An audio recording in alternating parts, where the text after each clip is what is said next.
Bueno, hermanos, pues estamos en la carta del apóstol San Pablo a los Colosenses y vamos a estar en el capítulo número 2. La semana pasada terminamos el capítulo 1 y hablamos acerca de la preeminencia de Cristo. ¿Cuán grande es Él? Hablamos acerca de cómo Él es la imagen del Dios invisible, la plenitud de Dios que habita en carne, en cuerpo. Hablamos acerca también de cómo Él tiene la preeminencia o la primogenitura. Él es el supremo, el más importante de todo.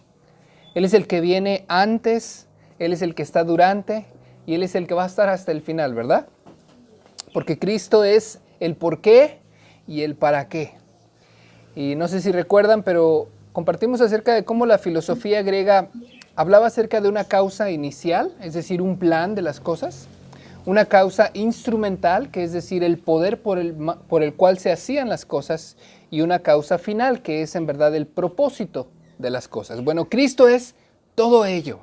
Él es la causa principal, la causa instrumental, y Él es la causa final. Él es el plan, el poder, la causa y el propósito. Él es todo.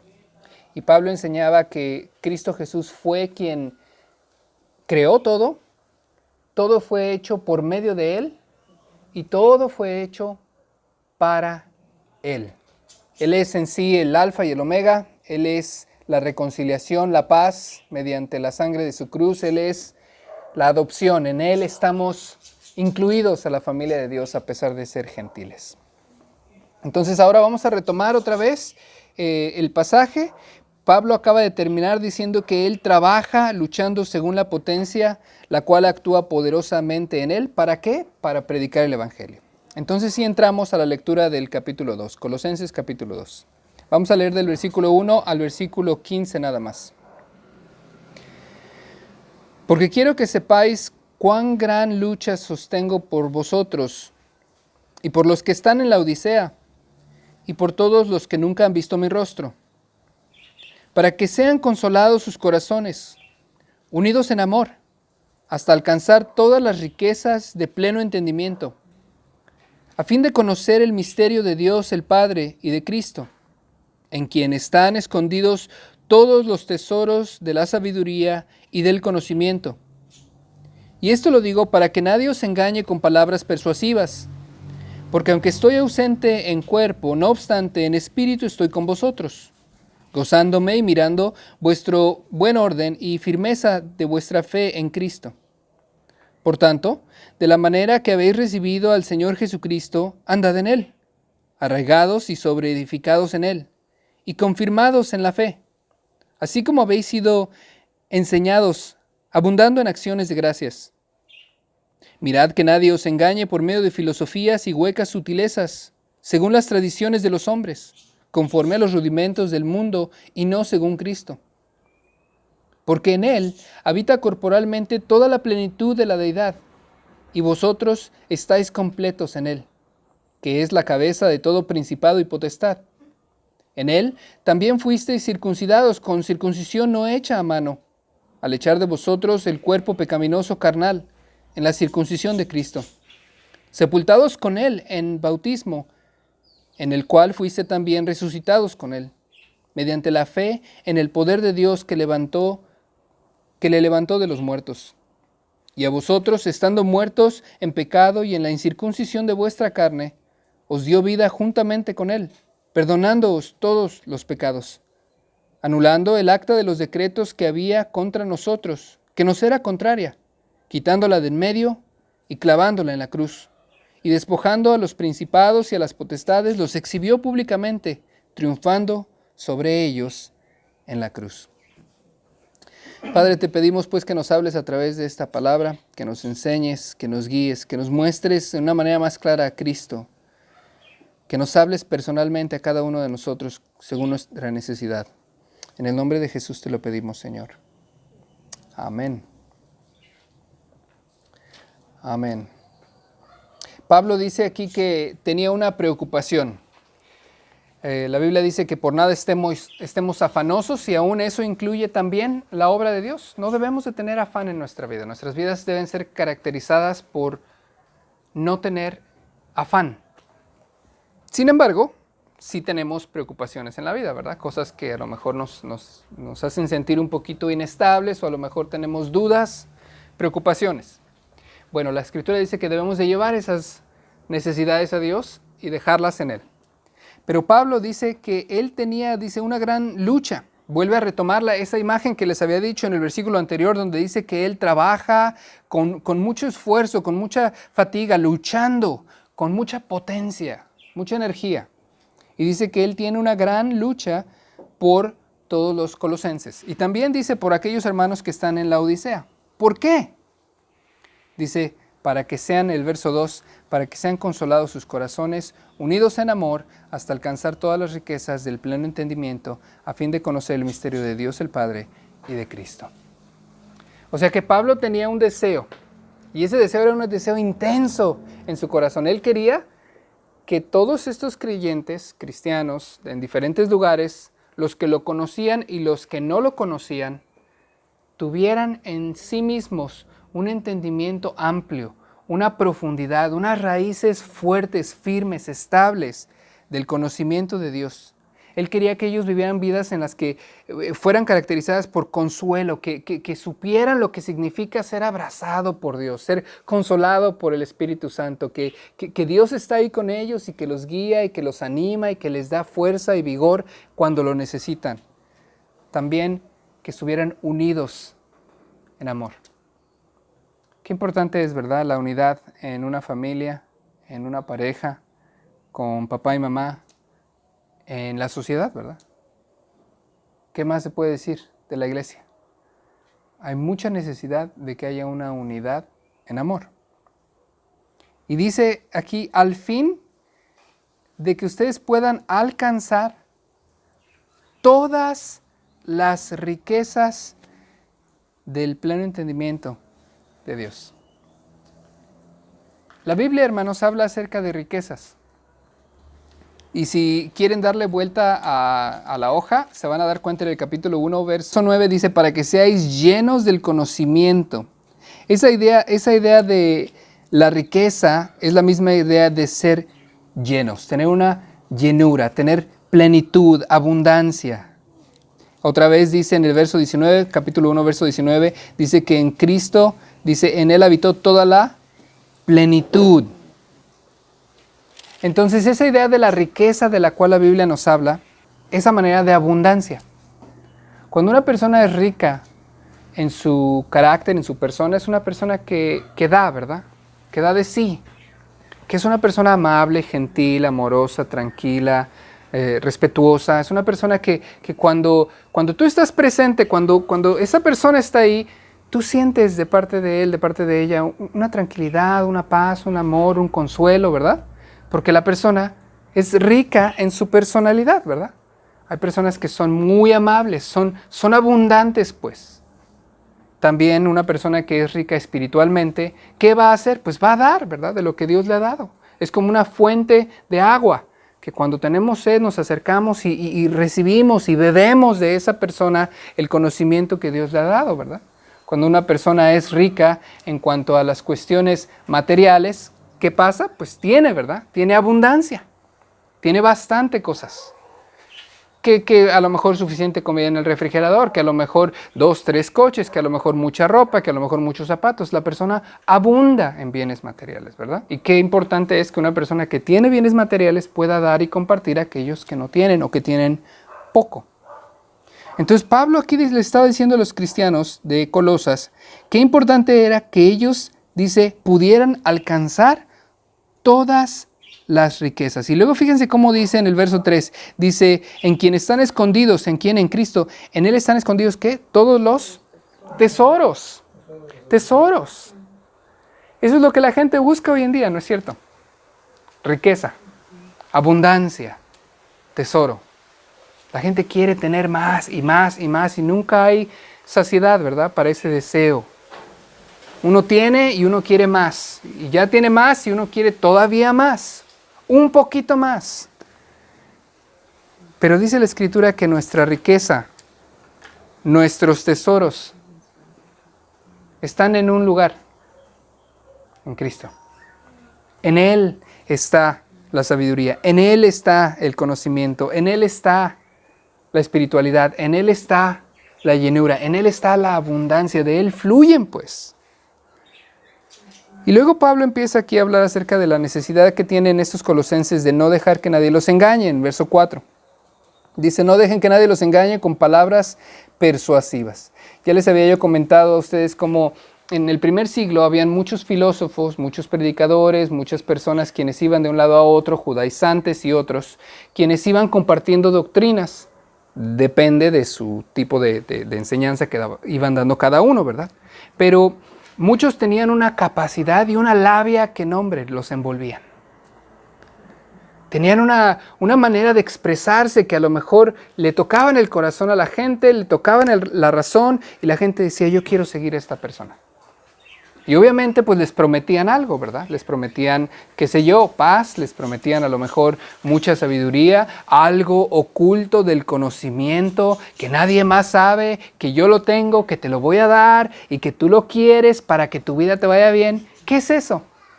Misticismo, agnosticismo. Esa era una de las principales filosofías o pensamientos, razones que tenían aquellos antiguos en el primer siglo, hermanos. Pero también habían esos judaizantes, quienes iban y les decían a los creyentes, usted tiene que vivir conforme a la ley mosaica. Tenemos 613 mandamientos judíos, usted tiene que vivir conforme a la Torá, usted tiene que obedecer esto y aquello y más allá, tiene que reposar el día viernes de la tarde, de la puesta del sol al sábado la puesta del sol, para que usted pueda guardar los mandamientos. No puede caminar más que unos cuantos pasos a la sinagoga y por favor, olvídese de prender la luz en su casa, olvídese de prender el fuego, no va a cocinar. Si usted quiere hacer la voluntad de Dios, usted va a obedecer los mandamientos. Usted se tiene que circuncidar para ser parte del pueblo de Israel. Y estos judaizantes iban enseñando doctrinas por medio de las cuales una persona, al hacer o al obedecer estas doctrinas judías, creían que de esa manera iban a poder agradar a Dios. Y así como ellos, habían otros muchos filósofos, como aquellos que seguían las doctrinas de Platón, por ejemplo, ¿no?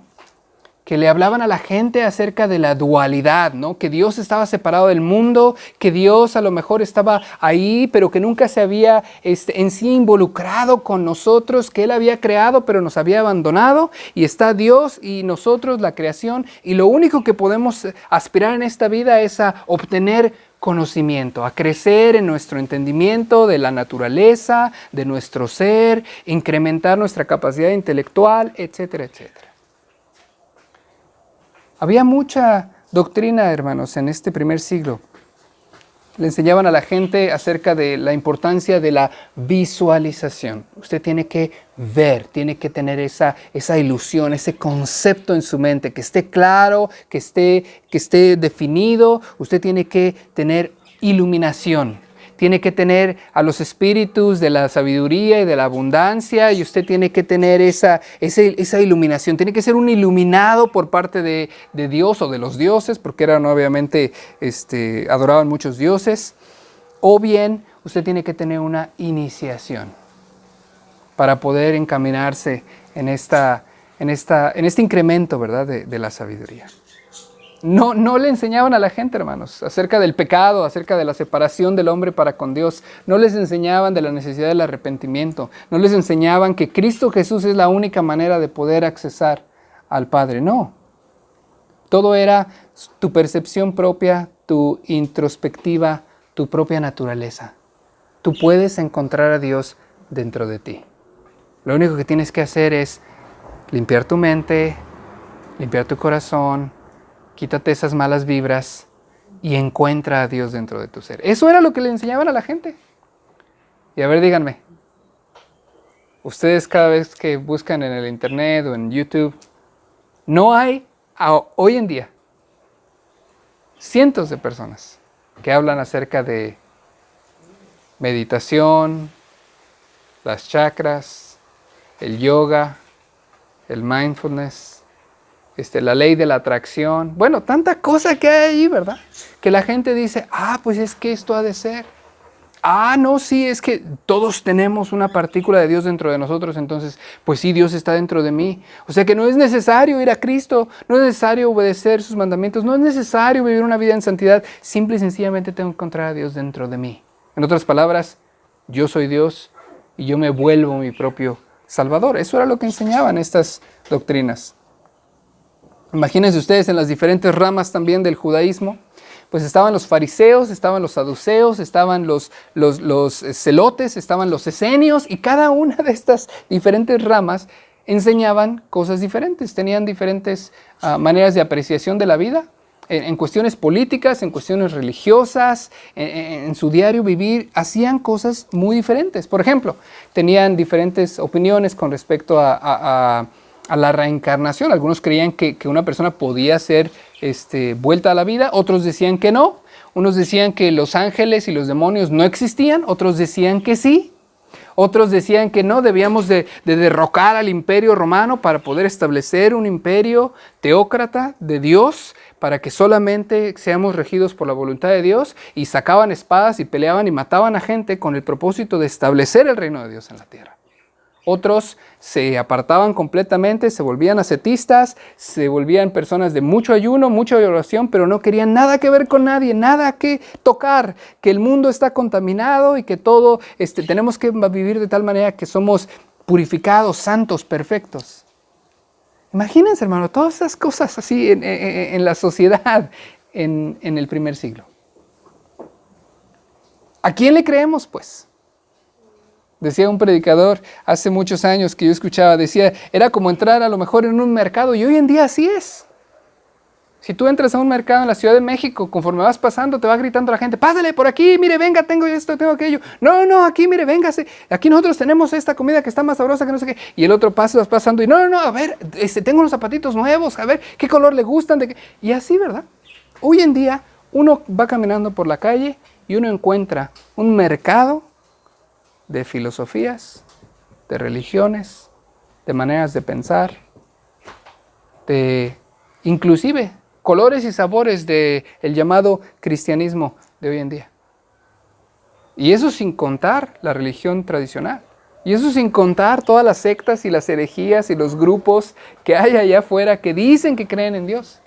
Y eso sin contar el Islam y todas las demás religiones en el mundo como el budaísmo y bueno, tanta cosa que hay.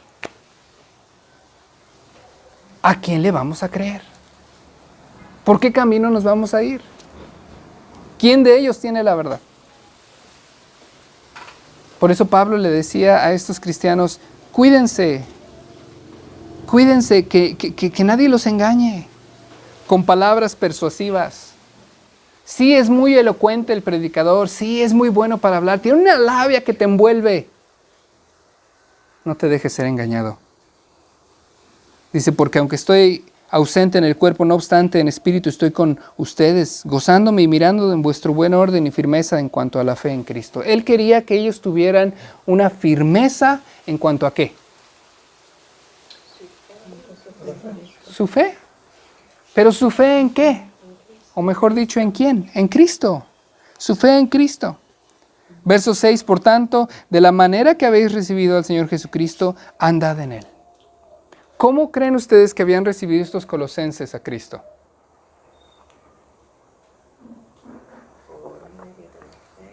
Por medio de la fe, por medio de la predicación del Evangelio, por medio de escuchar la palabra y recibirla de una manera sencillita,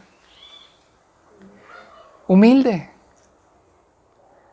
Yo no creo que estos colosenses hayan recibido la palabra de Dios a través de una cátedra muy extensa del platonismo y de las filosofías agnósticas que los convencieron y les hicieron manita de puerco y luego los trajeron a la iglesia, ¿va? Dice, de la manera que ustedes recibieron a Cristo, de esa manera tranquila, sencilla, humilde, con fe, de esa manera, dice, manténganse. Es difícil, hermanos. Principalmente yo lo veo, por ejemplo, en mi propia vida. Entre más uno sabe de la palabra de Dios, entre más uno sabe de la doctrina, de la teología, de qué dice la Biblia, como que se vuelve más complicado el asunto. En cuanto uno va profundizando más y más y más y más y más, como que uno pierde esa sencillez, esa simplicidad, por así decirlo. Pero el Evangelio no es complicado. Cristo no es complicado. La salvación no es complicada. El vivir una vida llena de Dios no es cosa del otro mundo. No tenemos que saber física cuántica y matemáticas exponenciales para poder entender el razonamiento de quién es Cristo y a qué vino. Lo que necesitamos es un corazón dispuesto. Eso es lo que necesitamos. Dice el verso 7, arraigados y sobreedificados y confirmados. Todas estas cosas son importantes. ¿En quién? En Él. En Él. No edifiques tu vida en tu conocimiento. No sobreedifiques tu vida en tus acciones. No te confirmes en lo que ya sabes. No solamente estés buscando el decir, bueno, pues sí, ya Dios me salvó, pero de aquí en adelante depende de mí. No. Todos los días de nuestra vida dependen de Él. De la misma manera en la que el día que Él te salvó, tu fe, la salvación dependió de Él, hoy también. El que tú estés caminando en santidad, en rectitud, agradando a Dios, depende no de ti, sino de Dios. Claro, tú vas a hacer tu parte, pero solamente va a ser como una respuesta a lo que Dios ha hecho en tu vida. ¿Cómo no agradar a Dios si Él nos está amando y dando y enseñando? ¿Cómo no obedecerlo? ¿Verdad? Es una respuesta de gratitud, eso es. Entonces dice, debemos estar arraigados y sobreedificados en Él, en Cristo, y confirmados en la fe, así como habéis sido enseñados, y dice, abundando en acciones de gracias. Esto era lo que les decía hace un momento. Cuando una persona está agradecida con Dios por lo que Dios hace en su vida, por gratitud, uno quiere hacer cosas para Dios. Por gratitud uno quiere amar al vecino, por gratitud uno quiere compartir la palabra, por gratitud uno quiere darse a las personas que nos rodean, por gratitud uno va y viene, no importa la distancia, por gratitud uno va y visita a la persona enferma en el hospital, por gratitud uno va y predica en la cárcel, por gratitud uno va y evangeliza en el parque, por gratitud uno comparte lo que uno tiene. ¿Por qué? Porque tenemos abundancia, porque tenemos exceso. Porque somos ricos, porque tenemos mucho, porque hemos encontrado el tesoro, porque ya encontramos la fuente de agua de vida. Y esa agua brota y no se acaba. Entonces nosotros nos tenemos que convertir como una bomba de agua, como un pozo pues, que estamos saque y saque y saque y saque más y más y más. Todas nuestras acciones, nuestra vida debe ser una vida de gratitud. Todo lo que hacemos debe ser en nuestra vida cristiana por agradecimiento a Dios. Otra vez, verso 8 dice, mirad que nadie os engañe por medio de filosofías y huecas sutilezas según las tradiciones de los hombres, conforme a los rudimentos del mundo y no según Cristo. Pablo repite nuevamente el mismo asunto. Por favor, no te dejes engañar. Por favor, no creas en el gnosticismo. No creas que solamente con tener conocimiento, no creas que solamente con tener una elevación de tu ser vas a poder alcanzar a Dios. No es posible que tú por tus propios méritos puedas acceder a Dios. No es posible que tú te puedas salvar. No es posible que tú puedas transformar tu carácter. No es posible que tú dejes de hacer lo malo, que dejes de pecar por tus propias fuerzas. Olvídalo. Es única y exclusivamente por medio de la fuerza del poder de Dios. Dice, no te dejes engañar por filosofías. ¿Y cómo dice que son estas filosofías y estos entendimientos? Huecos, sutiles. Y dice, son según las tradiciones de los hombres. Ese es el asunto que regularmente sucede con la filosofía o con las religiones, que va pasando de una persona a otra, de un tutor a un alumno. aprendes, te enseñan. Pero ya que tú lo sabes, tú lo transmites a otro. Pero estas filosofías que eran sutiles, dice que estaban huecas. No tenían esencia, pues. Y la religión así es también. Hoy en día la gente hace lo que hace por tradición. Cuando recién llegamos nosotros otra vez aquí a México, era tiempo de los antorchistas. Y veníamos en el camino y les decía yo a mis hijos, vean. Y ahí venían, corriendo, o en bicicleta, o como fuera que vinieran. Venía la gente en el camino, corre y corre y corre, con su antorcha. Sus playeras, todo el asunto. ¿Por qué lo hacen? Por tradición. Porque así lo aprendieron. ¿Qué valor tiene? ¿Qué beneficio tiene? Pues el físico nada más, espero, ¿no? Que hagan ejercicio. Por salir a correr de un lugar a otro, ¿vamos a agradar a Dios? ¿Vamos a poder pagar por nuestros pecados? ¿Vamos a poder tener un acceso al cielo? Yo puedo salir a correr todas las mañanas. ¿Eso me hace más santo? ¿Verdad que no? Y así podemos hablar acerca de tantas tradiciones, tantas cosas que hay. Pero dice, estas cosas son de los hombres. Son cosas, dice, conforme a los rudimentos del mundo. ¿Saben lo que es un rudimento? Algo que es muy rudimentario. Es algo que es muy antiguo, inservible, pasado de moda.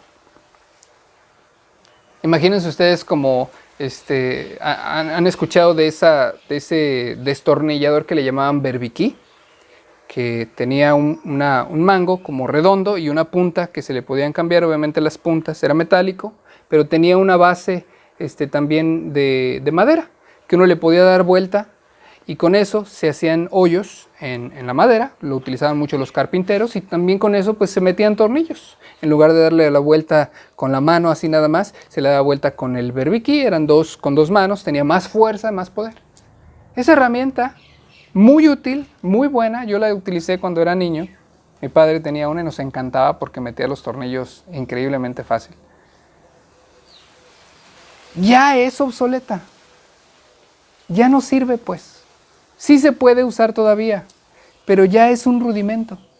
Hoy en día yo tengo un destornillador de impacto, de baterías recargables. Esa cosa mete un tornillo y saca un tornillo en segundos. Poderosísimo.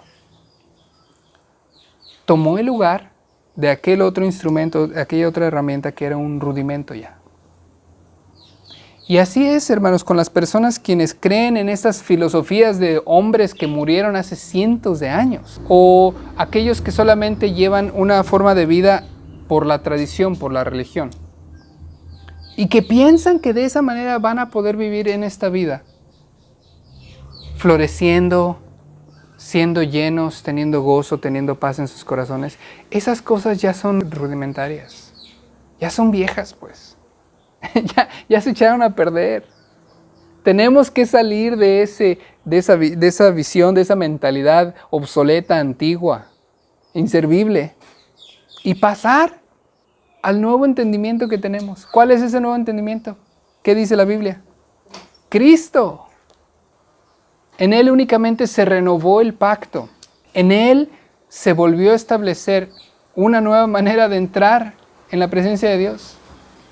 Él es esa fuente de vida, Él es esa riqueza, ese tesoro, esa abundancia. Lo demás ya es obsoleto. Cualquier filosofía que nosotros podamos aprender, si no tiene un trasfondo cristiano, es basura. Si no tiene un fondo cristocéntrico, quiere decir que se enfoca exclusivamente en Jesucristo, es obsoleta. Y luego Pablo aquí va a entrar en un poquito de doctrina cristiana, hermanos. Nos va a dar él aquí un pequeño compendio de cristología y soteriología. ¿Qué es la cristología y la soteriología? La cristología es el estudio de Cristo en sí mismo, en su persona, Y la soteriología es el estudio de la salvación. Son palabras teológicas muy rebuscadas para decir Cristo es Dios y Cristo nos ha salvado. Eso es lo que quiere decir. Veamos cómo lo dice Pablo. Dice, porque en Él, este es Cristo, habita corporalmente toda la plenitud de la deidad. Y vosotros estáis completos en Él, que es la cabeza de todo principado y potestad. En 2 versículos Pablo dice, ¿quién es Cristo? Cristo es Dios hecho carne. Lo que los filósofos y los agnósticos pensaban en aquel tiempo que era imposible, que Dios estaba completamente separado de los seres humanos. Pablo está diciendo, Dios tomó un cuerpo humano, Dios se hizo como nosotros, como tú y como yo. Cristo es Dios hecho carne. Y dice, en Él habita toda la plenitud de la deidad. Si se dan cuenta, Pablo está nuevamente retomando esta idea de el tesoro, de la abundancia, de la riqueza. Entonces, cuando él dice ahí que en Cristo está la plenitud, está diciendo todo lo que tú quieres saber, conocer y experimentar de Dios, están en Él. En Él está, en Él vive, en Él habita completamente, abundantemente, ricamente. En Él está la plenitud. ¿De quién dice? De la deidad. Todo lo que tú y yo necesitamos en la vida está en Cristo. Todo. Y luego dice, ¿y nosotros estamos qué? Otra vez, la misma idea, solamente una palabra diferente. Estamos completos, satisfechos, abundantes, ricos, plenos, completos, satisfechos, terminados. Y síguele echando cuantos sustantivos quieras o adjetivos quieras ponerle. Estamos plenos. Nosotros tenemos nuestra plenitud en Él. No en la filosofía, no en el conocimiento, no en la religión, no en cuánto dinero tienes en esta vida, no en tus logros académicos, no en qué tipo de trabajo tienes, no en que te vaya bien o te vaya mal, tengas o no tengas salud. En Cristo estamos completos. Y luego dice, y Él es la cabeza, Él es la autoridad, Él es el principal, Él es el primero, Él es la cabeza ¿de quién? De todo principado y potestad. Todo gobierno, todo dominio, todo reino, el que tiene preeminencia, el que es la cabeza, es Cristo. En otras palabras, Él es el jefe de los jefes, de los jefes. Él es el mero mero, pues. No hay otro. Él es el jefe de los jefes. Él es la cabeza de todo. En unos cuantos versículos, Pablo nos explica quién es Cristo. Y después dice, ¿cuál es la obra de Cristo en nuestras vidas? Dice, verso 11, en Él también fuisteis circuncidados con circuncisión no hecha a mano, al echar de vosotros el cuerpo pecaminoso carnal en la circuncisión de Cristo. Pablo va a explicar aquí cuál es la obra de Cristo, cuál es la obra de la salvación, soteriología en la vida de un creyente. Y empieza diciendo, Él es el que te circuncida. Recuerden que para poder formar parte del pueblo de Israel, todo varón, principalmente el padre de familia, obviamente sus hijos, pero principalmente el padre de familia tenía que circuncidarse para que por medio de él toda su familia fuera incluida en la familia o en las tribus de Israel. Era la marca, por así decirlo. Y era absolutamente necesario tener esta circuncisión para poder entrar a formar parte de Dios o de la familia de Dios. Y dice aquí Pablo, dice, en Él, en Cristo Jesús, estando nosotros en Él, Él es el que nos circuncida, no con una circuncisión hecha a mano. Y esa idea que dice ahí, al echar de vosotros el cuerpo pecaminoso carnal, es lo que se hacía religiosamente una vez que hacían la circuncisión y removían el prepucio, lo echaban fuera. Era desechado, tirado a la basura. Y dice que Dios hizo esto en nuestras vidas. Él echó fuera, desechó el cuerpo pecaminoso carnal. La circuncisión, dice otra parte de la Escritura, es la circuncisión que hace en el corazón. Removemos todo aquello que se opone, todo aquello que nos estorba, todo aquello que es sucio, que es desagradable delante de Dios, lo quitamos para poder tener acceso a la deidad, a Dios. En Cristo está la circuncisión. Los judíos tienen una palabra que le llaman tefilá, que quiere decir abrir el corazón, purificarse, prepararse. Lo que nosotros podríamos entender mejor en nuestro día a día sería devoción, koinonía, tener un tiempo a solas con Dios. Eso es a lo que se refiere. Y luego dice, sepultados con Él en el bautismo, en el cual fuisteis también resucitados con Él mediante la fe en el poder de Dios que le levantó de los muertos. La idea de la muerte y la resurrección, tú recordarás a lo mejor en Juan capítulo 3, cuando Jesús le dice a Nicodemo, te es necesario nacer de nuevo. Y ese maestro judío, muy inteligente y muy sabio de las doctrinas judías, le dice, ¿cómo es posible que una persona como yo pueda volver a nacer? Esta es la idea de una muerte a uno mismo, a nuestra vida pasada, a nuestro pecado, a nuestra maldad, a este cuerpo, dice ahí, pecaminoso, muerte para poder ser resucitados. Y dice que esta muerte y resurrección, dice que fue hecha o es hecha también de parte de Cristo, dice a manera como si fuese un bautizo, un lavamiento, rejats, abluciones, lavamientos. Eso era lo que hacían los antiguos sacerdotes en el templo de Israel. Se lavaban, se limpiaban, se bañaban, se ponían ropas limpias para poder entrar en la presencia de Dios, para alabarlo, para bendecirlo. Eso fue lo que hizo Juan el Bautista cuando llamó a la gente al río a lavarse. La gente entraba, se bañaban, se sumergían, un simbolismo de muerte y resurrección, un simbolismo de limpieza, de ablución, de lavamiento. Muertos en Cristo y resucitados, ¿cómo? Por medio de la fe. La salvación que nosotros obtenemos es dada por Cristo, por su sacrificio, pero el medio por el cual lo obtenemos no son las mandas, no son los sacrificios, no es el guardar o el comer comida kosher, no es el irse de aquí a la Basílica de la Ciudad de México de rodillas, no es ninguna actividad, es única y exclusivamente la fe. Abraham creyó a Dios y le fue contado por justicia. La fe es la manera en la que Dios se relaciona con nosotros los seres humanos. Hebreos capítulo 11.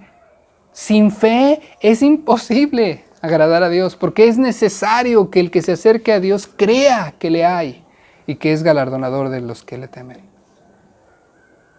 Entonces es importante que una persona tenga fe, y es a través de esa fe que nosotros podemos recibir ese bautismo. ¿Qué más? Dice que Dios nos revive, nos da nueva vida, pues, un nuevo nacimiento. Y luego dice que nos levantó, ¿de qué? De los muertos. ¿Cómo puede una persona que está muerta tener vida? Está muerta. Juan Calvino decía que una persona que estaba muerta no tenía la capacidad de nada. Muerto, pues. ¿Puede responder? No. ¿Puede oír? No. ¿Puede hablar? No. Está muerto. Dios es el que trae vida para que una persona pueda vivir, para que un cuerpo, una mente, una alma se convierta en un ser viviente. Estaba Adán ahí tirado, ¿verdad? En el piso. Ahí estaba el cuerpo, ya hecho por Dios, sin vida. Dios sopló en su nariz aliento de vida y se convirtió en un ser viviente. Dios le dio vida. Y hoy en día hay mucha gente que está muerta en la religión, muerta en su vida de todos los días, gente que está muerta, aunque parece que están con vida, espiritualmente están muertos. Pueden oír, pueden hablar, pueden accesar a Dios, pueden adorar a Dios, pueden experimentar a Dios. No, es imposible.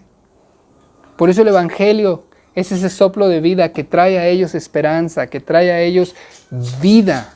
Dios trae ese renacimiento, esa nueva regeneración. Dios da la vida. Verso 13, y a vosotros, estando muertos en pecados y en la incircuncisión de vuestra carne, os dio vida juntamente con Él. ¿Cómo nos da vida? Perdonando nuestros pecados. Perdonando nuestros pecados. Y luego va Pablo a dar una imagen ahí, dice, anulando el acta de los decretos que había contra nosotros, que nos era contraria, quitándola de en medio y clavándola en la cruz, despojando a los principados y potestades, exhibiéndolos públicamente y triunfando sobre ellos en la cruz. Tú puedes, así como Adán y Eva estaban delante de la presencia de Dios, y que dice la Escritura que Dios se paseaba ahí en medio de ellos. Tú puedes experimentar la gloria de Dios, así como Salomón y todos los sacerdotes experimentaron cuando edificaron el templo. Y que dice que vino la presencia, la Shekinah gloria de Dios vino sobre ellos, experimentaron a Dios en sus vidas.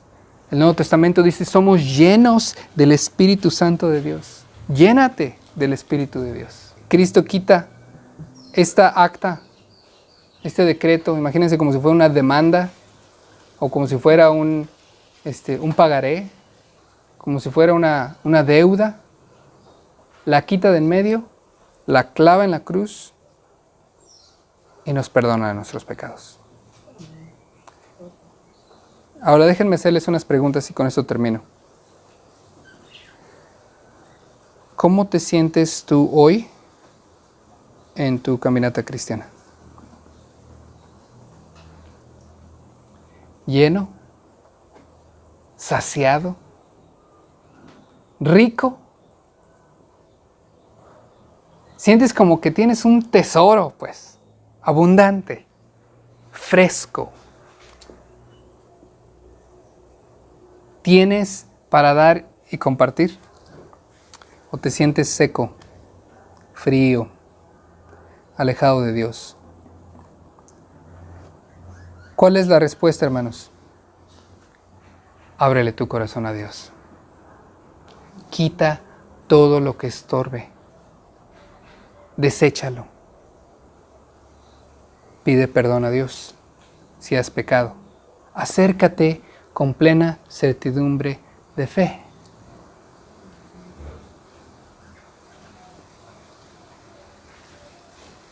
Entrégale tu corazón a Dios, pídele que te dé vida. Acércate a Dios y Él se acercará a ti. ¿Te sientes pobre? ¿Te sientes escaso? En Él están escondidas todas las riquezas, todos los tesoros que tú necesitas. No te dejes engañar por todos estos nuevos filósofos y gurús y pensadores y toda clase de personas que aparecen hoy en día, principalmente en línea, ¿no? Que te dicen, sígueme y te voy a hacer rico, sígueme y te voy a enseñar cómo hacer eso, sígueme y te voy a enseñar que la filosofía y la dialéctica es la manera en la cual tú vas a poder vivir una vida feliz. Es puro humo, hermanos. Son huecas las promesas, no tienen vida. La meditación, el yoga, todas esas cosas están vacías. El yin y el yang y la estimulación de los puntos determinados en el cuerpo para darte sanidad, es solamente una pastillita de esas, como el paracetamol, que por un momento te da tranquilidad y después vuelves otra vez al dolor.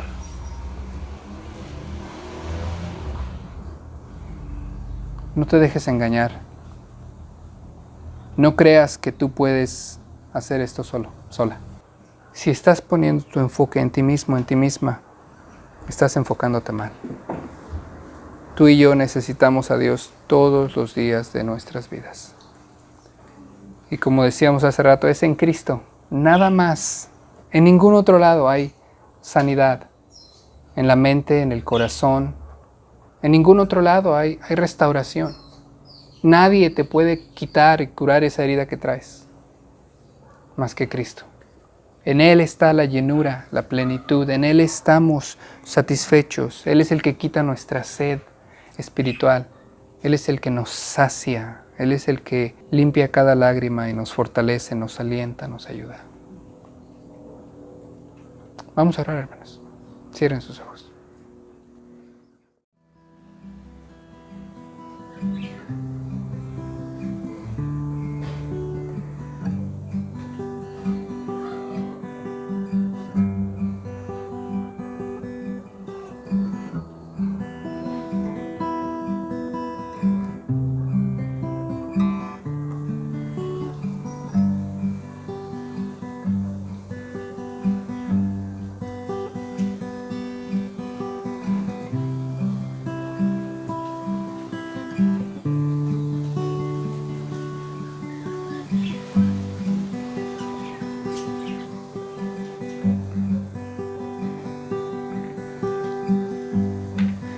Señor, gracias te damos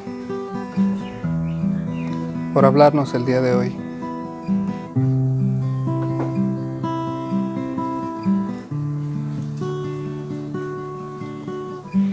Consuélanos. Consuela nuestros corazones.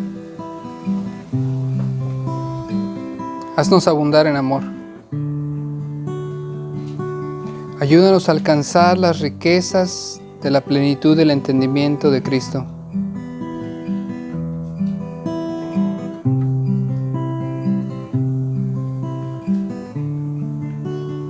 Ayúdanos a estar arraigados, edificados, cimentados, confirmados en nuestra fe.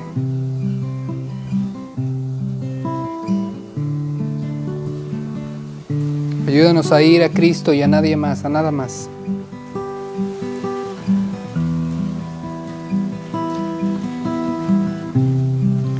Ayúdanos a desechar todo lo que no sacia, no llena, no satisface. Y ayúdanos a llenarnos de ti, Señor.